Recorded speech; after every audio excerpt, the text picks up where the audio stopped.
Sabbath. Well, first of all, we're celebrating on this Sabbath day, if we call this Sabbath day, we can, Paige's confirmation. And for 2 years, Piper, sorry, we jumped ahead. Paige in a couple of years, Piper's confirmation. And for a few years, Piper, you and I and Ashley met. We wandered through the Bible. We explored Luther's small catechism. We talked about everyday things and their application to what it is that we were studying together. You did volunteer work here at the church through Hearts, Hands, and Voices, the Create and Care Camp, Sunday school, and even as a greeter. And it's my understanding that after your confirmation, you will become a worship assistant. And that's a good thing. As I reflect on your confirmation, there are two ways that I can approach today's sermon based on the lessons before us. One, I could look at the legalism versus the living, breathing application of the peace through Jesus, legalism or Jesus' application. Or I could look at the need for holy rest, a rest that allows us to repair and to reflect. I'll do a little bit of both. About legalism and the spirit-driven life. In today's lesson, the Pharisees do mean well. It's important to understand that the Pharisees back in the day, they were a lay movement versus clergy. They were a lay movement that really understood the Torah. The Torah is the first 5 books of what we call the Bible, and it's the book of law. Lots of laws in the Torah. And for us, when we think of Torah and all those laws, it's probably best to use the condensed version and look at the 10 Commandments. So if we go there, we're covering a wide range of things. And anyway, the Pharisees, they try to stay within the lines of what they believe to be true. It's a very rigid, strict interpretation. And they believe that on the Sabbath day, you cannot do any work. And the fact is, under their law, the understanding was if you broke the Sabbath, you might end up being killed. That is an option. In short, a person had to limit the use of their body, carrying stuff, walking stuff, lifting stuff, and some of these things are still applied today in Orthodox Judaism, where people are not allowed to walk more than 999 feet. So people live closer to the synagogue, eh? But all of this, it's punishable by death if it's broken. Now, Jesus is much more creative. He always was throughout gospel in his application of the law. Because everything in the gospel lesson, we look at Jesus working with various dimensions of the law and breathing new life into them. A reformation, if you would be, based on the time that he was living, in the place that he was living. And for Jesus, plucking some grain and eating it or healing someone on the Sabbath falls simply under the peace, the great shalom. These are acts or activities that could easily be fit under the peace. These are holy moments. These are holy things that he's doing. Remember the Sabbath day and keep it holy. He's keeping it holy. He believes in the Sabbath day. Now, it's easier for some folk to freeze biblical teachings in a time and in a space and use those frozen applications to control others. Just as the Pharisees. It's A, B, C. I've learned it. It's A, B, C, D, E. And if you break one of these laws, well, it's just not very good. The problem is that approach does not remotely resemble the life of Jesus. It doesn't get anywhere near it.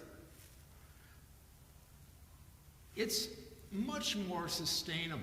Our faith is much more sustainable and meaningful to see exactly how Jesus imagines the law in his time, and applies it to the needs of the people he's serving. That's harder. You see, the conflict expressed today between Jesus and the Pharisees still exists in the church. You know, we've got a big Christian church. We have lots of different opinions as to how does this faith move forward. And it's something to be mindful of, because as you move forward in your faith, you're going to hear and see all kinds of different things, and it's easy to get confused, frustrated, or disappointed. But recognize, in the end, if you're following the footsteps of Jesus, you're probably in pretty good shape. It's important to remember that the Word is a living, breathing document that requires understanding and input. And each one of us is uniquely blessed with an insight, a holy insight, as to what it means to give and receive God's love. Now let's talk for a minute about the Sabbath. When I was growing up, you've heard this before probably, when I was growing up, I remember Sunday being a day where everything pretty much shut down. Now obviously you had hospital workers, you had first responders that had to work, but everything else was kind of like the drugstore was open, usually. A few restaurants were open, and an occasional gasoline station. And otherwise, it was really, really quiet. And it's almost like society invited us into a time of rest. Quiet. My fondest memory of my mother occurred on such a day of holy rest. She was home. My dad was in the hospital, but she was home at that point. And it was a Sunday, early afternoon in the spring. I remember, the temperature is probably the early 60s with a gentle breeze, partly sunny. And my mom says to me, let's walk to Cunningham's drugstore. Now, Cunningham's drugstore in total was at most 3/4 of a mile from our house, maybe even less, maybe a half mile. And so Mom and I, we walked, and walked down the street. There's almost nobody there. It was just like me and Mom. I remember walking past some storefronts and looking at my reflection in the window and recognizing this whole outdoors is like, for me and my mother, it was just sort of weird and cool. And finally, we get to Cunningham's drugstore, and my mom says, Mark, you can buy a magazine. And I look, wow, okay. So I bought a sport magazine. That was the name of it, Sport. And back in the day, so I bought that magazine. And we walked back home, and it was small talk, but it was the most important experience I ever had with my mom. I'll never forget it, and in part, to a great extent, it was brought to me by the power of Sabbath, the quiet that we experienced. When things slow down and things get quiet, God reveals things that are unique and Now, Jesus believes in holy rest and the Sabbath. He knows it's necessary for refreshment of humankind. He understands this commandment, and he knows that it aids one another. It helps us to love ourselves so that we can love each other. Remember the Sabbath day and keep it holy. And it is holy, and everything that Jesus is doing on this day is holy.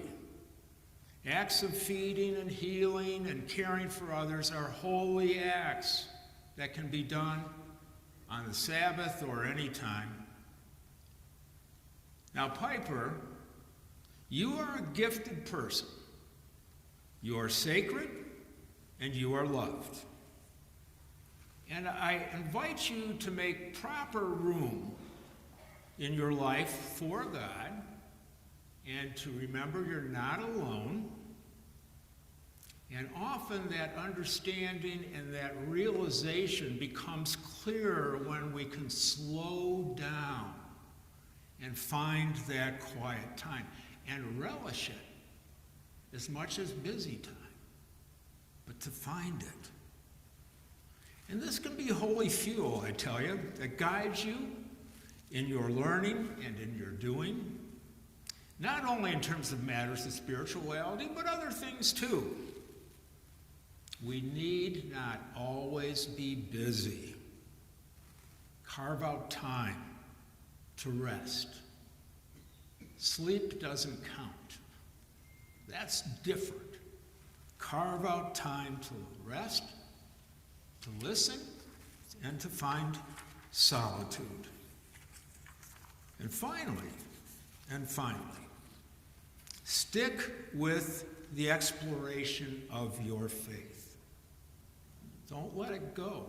Play with it. There's room to explore. And as you do, and I know you will, that journey will take you in some very remarkable places. You'll receive amazing insights. It's a journey that will invite you to explore the vast dimensions of compassion, mercy, justice, forgiveness, and grace. And may you remember, Piper, Paige can listen in too. May you remember that God is always with you.